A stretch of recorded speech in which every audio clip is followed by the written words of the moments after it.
everybody, Chef Leslie Durso from the Four Seasons Punta Mita, Mexico, and today we're going on a date. We're going on a chocolate-covered peanut butter stuffed date. These are the yummiest treats to ever hit the world, and they're packed with antioxidants and a lot of fiber and a bunch of nutrients and a lot of flavor, so you're gonna love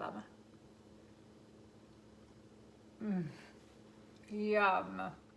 So the first thing is gonna be to prep our dates. I'm just gonna take a paring knife and go down the center of the date, pop it open, and pull out that pit in the center.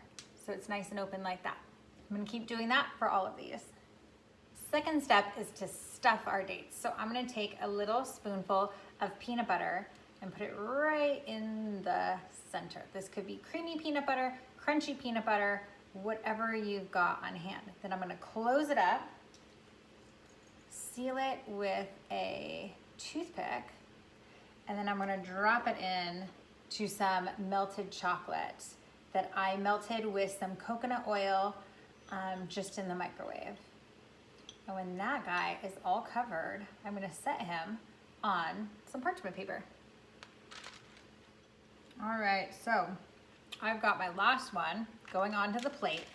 Now I'm gonna put this plate in the refrigerator, and then once they're all nice and set, then I can put them in a airtight bag and put them in the freezer, and you'll have a perfect sweet treat for when you just need that little bit of chocolate love.